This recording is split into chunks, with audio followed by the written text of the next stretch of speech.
Insulting the government. Go on. But insulting the country? No. Intolerable. Maldives deserved boycott. That was expected. Because one of the very reasons that made Muizu come to power was his India Out campaign. So with an anti-Indian government in power, India-Maldives ties were to sink down the trench, right? Indeed, it was about to. And especially after they insulted our country, it went from bad to worse. But after going bad to worse in Jan 2024, now in August 2025, it has gone from good to better and better. The ties which had to sink in the trench is now happily floating in the water. How come? How come a staunch anti-India government like Maldives became friendly to India instead of drifting towards China? What changed? Time. It's time and patience along with smart diplomacy. The very government that campaigned to throw Indian presence is welcoming India with a garland today. But how? I want to know That's a long story, I'll tell it short and crisp. Before Muizu came to power in 2023, a pro-India party, one that was friendly to India, was in power. This India-friendly party, which was in power, had allowed for Indian military personnel to be stationed in Maldives. Why should Indian military personnel be stationed in another country? How is it okay for a country to have other countries' military personnel in their land? It doesn't feel good, right? It doesn't feel good when you're there to rule them or spy them. But our military personnel were only there to operate helicopters and aircrafts for humanitarian missions. See, Maldives, a small island. Obviously, they don't have a very strong military and they're prone to disasters. Floods, droughts, tsunamis, and sometimes piracy. And to rescue them in a disaster, they need our aircrafts and helicopters. And not just rescue operations, we guard their waters from pirates so that any supply reaches their shores safely. Oh, if we were a rescuer, then why did they want us out? Politics. The opposition needed a villain. So they painted us as a Hindu power imposing on a Muslim country. While they villainized India, they made China a hero, a sort of more as a benevolent alternative to India. And this anti-India sentiment grew wider and wider, got traction from the people, and Muizu's PPM party was voted to power in 2023, ousting the incumbent pro-India government. Wow.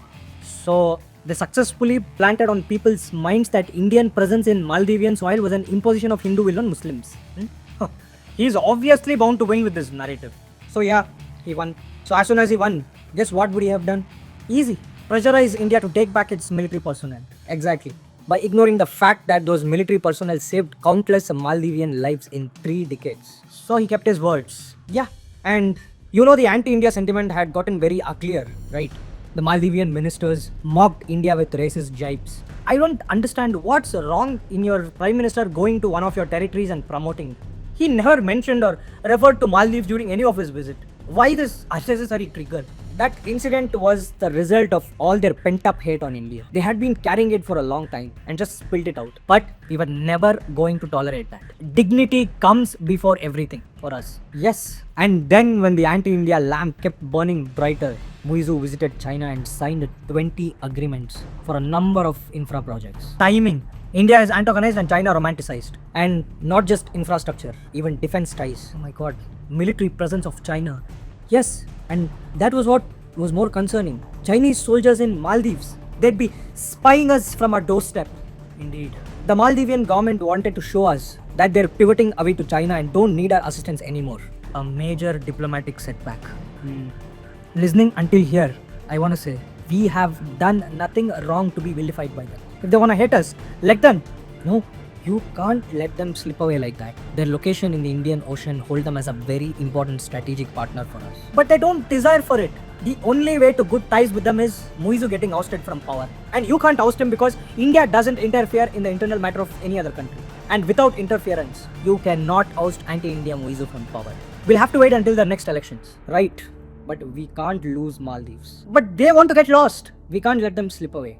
We need them with us. Not possible until Muizu is ousted from power. Indeed, not possible to oust Muizu from power. But what if we turn Muizu pro-India? Turning Muizu pro-India. You can tell this only if you have the power to imagine the wildest things. But how about turning the wildest imaginations into reality?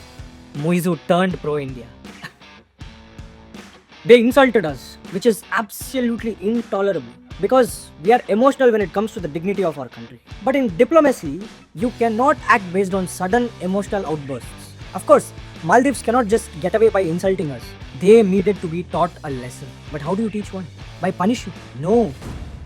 But by making them realize our importance. After all those insults and demeaning of our Lakshadweep, usually what would people expect us to do? Cancel visas to Maldives and cut all ties with them. But if the government does that, then it will only give them more reasons to completely turn to China.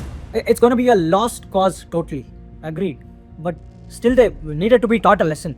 Of course. And that's why, instead of the government, this time it was the people of India that took action. A mega boycott was launched. Thousands of cancellations of Maldives trips overnight. Ease My Trip suspended its bookings. Celebrities and influencers started promoting alternative destinations. People literally started cancelling any visit to Maldives.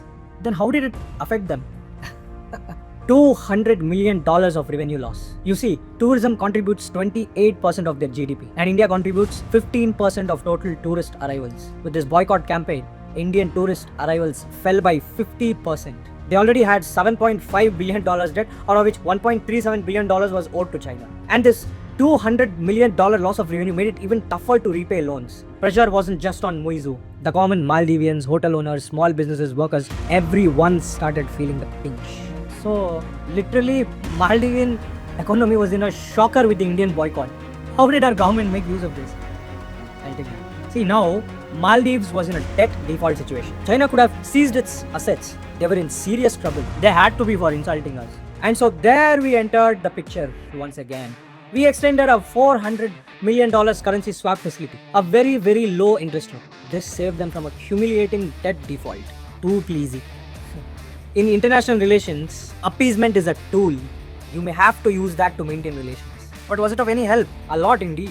You insult your neighbor and next day he saves you from bankruptcy. What an awkward situation. They were mired in an embarrassing kind of guilt. But if you taunt him, then it will only boost his ego more. If you be humble and act like nothing happened, it will make him guilty. But did he feel guilty? Yes. And to make him feel more guilty, we sent our foreign minister. He did all the reconciling. We signed a number of agreements to develop their infrastructure and digital environment. That made them more guilty. Instead of punishing and losing them forever, we pandered them and guilt-tripped them, making them realize their mistake. And they became friends. A hostile government turned out to be a friendly government. India Out changed to India Forever In. Wow, great. They got to become friends with India again. But Chinese influence is waning away each day. Waning away. They had signed 20 agreements to build bridges, roads and rails. Forgot, which has sunk Maldives into a deep debt. But didn't they give them any relief? China says to Maldives, no, you have to pay it on time. No other option. The Chinese were like, I can give extra loans, but never relieving of single loan. You definitely have to pay every one of them. But looks like the very reason for Maldives' debt burden is China itself. Exactly. All those big show expensive projects made it burdensome for them. Their debt burden got built much faster than their roads. And now Maldives was in a very difficult situation. It was desperate for help. So India comes forward and extends a $760 million bailout package, a loan with a very low interest rate. They now realized China's partnership comes with rigid conditions while India's comes with more responsibility and adaptability. There was a change in their government stance. Government changing stance, it's all political. But people on whose minds the anti-India seed has grown as a tree. How are you changing? Changing the government's stance is easy, but people's stance? But people need to as well, right? Their view of India is as important as governments. People and government both need to have a good opinion on India. Only then can the ties last longer sustainably. How? All these millions of dollars you shelled out to them won't be directly visible to them. The big glam Chinese bridges and roads is what would be more visible to a common Maldivian. Of course, you had to do much more than them, which is improbable. And that too to be visible in the eyes of a common Maldivian. Right. But you know what? We did much lesser to it. What did you do? We constructed water and sanitation facilities for them. The most basic need in a water-scarce island. The Chinese gave them flashy bridges, but we gave them a lifesaver. Now tell me, what's more visible to the common Maldivian among these? The flashy bridges or the drinking water facilities? Definitely the water facilities. That's a lifesaver. Right. And not just water.